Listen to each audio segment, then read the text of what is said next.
ሰላም ሰላም የዩኒየን ቤተሰቦች እንዴት ናችሁ? እኛ ደህና ነን። ዛሬ እንግዲህ ስለ ጥምቀት በሰፊው እናያለን። ጥምቀት ለምንድነው የምናከብረው? በተለያዩ ሀገራት የሚከበረው ጥምቀት እናያለን። በነ ቱርክ፣ በነ ሜክሲኮ፣ በነ ግሪክ፣ በነ ሩሲያ እንዴት ተከብሮ አለፈ የሚለውንም በደንብ እናያለን። እንግዲህ ጥምቀት በእንግሊዝኛው ኤፒፋኒ ሲሆን ከግሪክ የመጣ ቃል ሲሆን እንግዲህ ትርጓሜውም መገለጥ ወይም ደግሞ ማሳወቅ ማለት ነው። እንግዲህ ጥምቀትን የክርስቲያኖች የሚያከብሩት ኢየሱስ ክርስቶስ በዮርዳኖስ ወንዝ ያደረገውን ጥምቀት ለማሰብ እና ደግሞ በጥምቀት ድነት እንደሚገኝ በማመን እንግዲህ ሁሉም ክርስቲያኖች ይጠመቃሉ። እንግዲህ ከብዙ እምነቶች ጥምቀት ቢከበርም ከነዚህ ውስጥ ግን ካቶሊክና የኦርቶዶክስ እምነት ተከታዮች ጥምቀትን በሰፊው ያከብሩታል። እንግዲህ እነዚህን ጥምቀት ከሚያከብሩ ሀገራቶች እንግዲህ ደመቅ ባለ ሁኔታ ይህን ጥምቀት ከሚያከብሩ ሀገራቶች አንዷ ሜክሲኮ ነች። እንግዲህ እንደምናየው በሜክሲኮ እንግዲህ ህዝቡ ፊኛ ይዞ በመውጣት የተለያዩ ጣፋጮችን እንግዲህ በመጋገር በመብላት የአደባባይ በዓላት አድርገው ያከብሩታል። እንግዲህ በሚያምር ሁኔታ ጣፋጭ ኬኮችን በመግዛት በመሸጥ እንግዲህ በዛ መሰረት በዓሉ በጣፋጭ ኬኮች ተከብሮ እንግዲህ ይውላል። እንደምታዩት በሜክሲኮ በነ ብራዚልም እንደዛው፣ በሜክሲኮ ግን ሞር እንደምታዩት በዚህ አይነት ሁኔታ ጥምቀት ይከበራል ማለት ነው።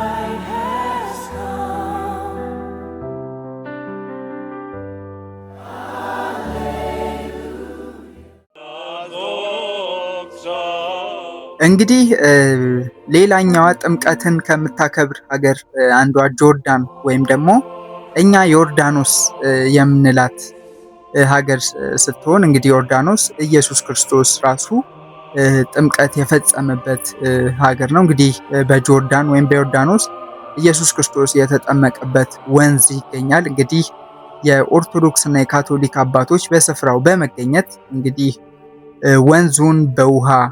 ወንዙን እንግዲህ በመስቀል በመባረክ ቦታው ላይ ጥምቀትን ያከብራሉ፣ ጥምቀትንም ይፈጽማሉ ማለት ነው። እንግዲህ በዮርዳኖስ ይህንን በመሰለ መልኩ ይከበራል።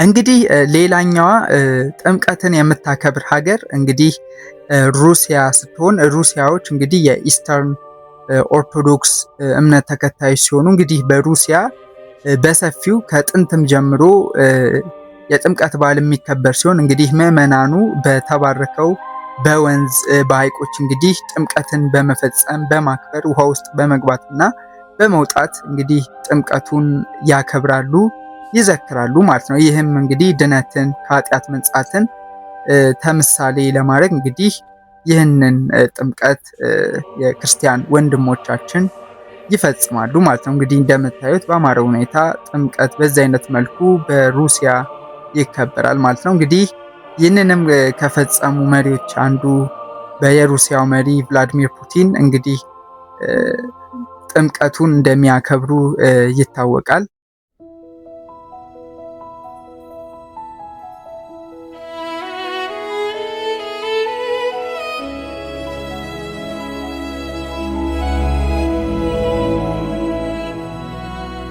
እንግዲህ ሌላኛዋ ጥምቀትን የምታከብር ሀገር እንግዲህ ፖላንድ ስትሆን ፖላንዶች በሰፊ ሁኔታ ወይም ደግሞ በአማረ ሁኔታ ጥምቀትን የሚያከብሩ ሀገር ናቸው። እንግዲህ ዘ ስሪ ኪንግ በሚባለው ሴሬሞኒ ጥምቀትን በአደባባይ ህዝቡ በነቂስ በመውጣት በቤተ ክርስቲያን አካባቢና በሰፊ ጎዳናዎች ላይ በመሰብሰብ ትርኢቶችን በማሳየት እንደምታዩት ጥምቀት ይከበራል። በተለይም ደግሞ ዘ ስሪ ኪንግ በሚባለው ሴሬሞኒ ጥምቀት በሰፊው ተከብሮ እንግዲህ ይውላል። እንደ ኢትዮጵያ ተመሳሳይነት ያለው ሲሆን የነሱ ግን እንደ ሴሬሞኒ ሲሆን የአደባባይ በዓል ሆኖ በትላልቅ ሰልፎች ደምቆ እንግዲህ በፖላንድ ይውላል ማለት ነው።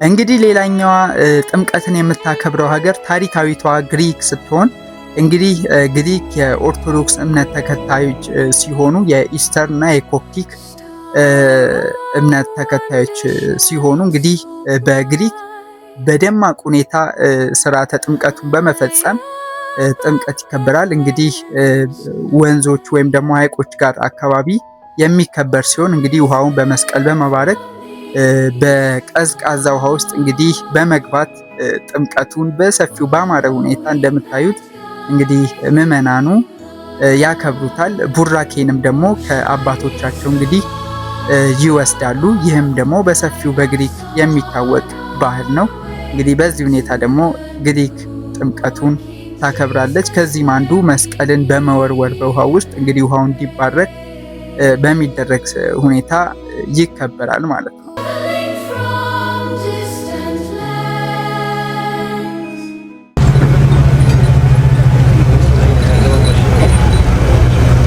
እንግዲህ ሌላኛዋ ካስገረመችኝ ሀገር አንዷ ቱርክ ነች። እንግዲህ በቱርክ ጥምቀት በዓል በሰፊው በደመቀ ሁኔታ ይከበራል። ያው ምንም የእስልምና ሀገር ብትሆንም ጥቂት የኦርቶዶክስ ክርስቲያኖች፣ የካቶሊክ ክርስቲያኖች፣ የአርመንም ክርስቲያኖች ቢኖርባትም እነዛ ክርስቲያኖች ጠንካራ በሆነ ባህል የሚያከብሩበት ሀገር ነው። እንግዲህ ቱርክም ጥምቀትን በማርማራ ሃሊጅ ወንዝ ዳርቻ ላይ ባህር ዳርቻ ላይ ታከብራለች በደመቀ ሁኔታ። እንግዲህ እንደምታዩት ምዕመናኑ ወደ ወንዝ ዳርቻው በመሄድ እንግዲህ ጥምቀትን በመፈጸም ቡራኬን በመፈጸም እንግዲህ ቄሱ ወይም ደግሞ የሃይማኖት አባቱ መስቀሉን በሚወረውሩበት ጊዜ እንግዲህ ባህር ውስጥ በመግባት መስቀሉን እንግዲህ ማግኘት እንደ ዓመቱን ሙሉ በረከትን ይዞ እንደሚመጣ ስለሚታመን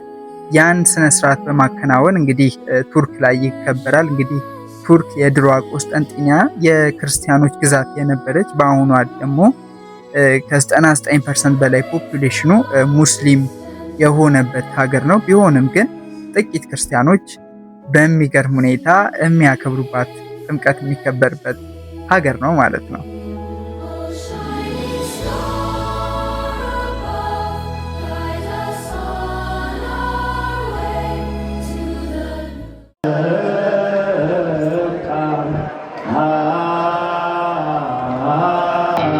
ሌላኛዋ እንግዲህ ጥምቀትን የምታከብረው ሀገራችን ኢትዮጵያ ስትሆን በኢትዮጵያ እንግዲህ በደማቅ በሰፊው ለ2 ቀናት እንግዲህ ጥር ወር ላይ ይከበራል።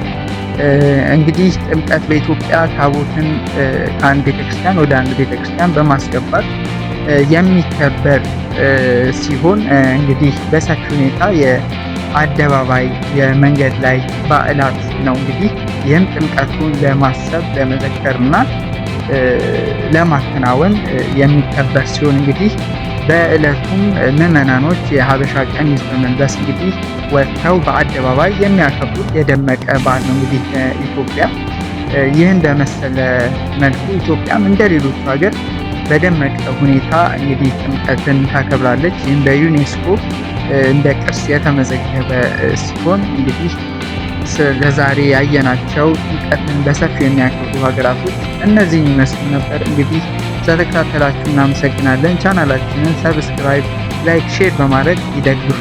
እናመሰግናለን። ይመቻል።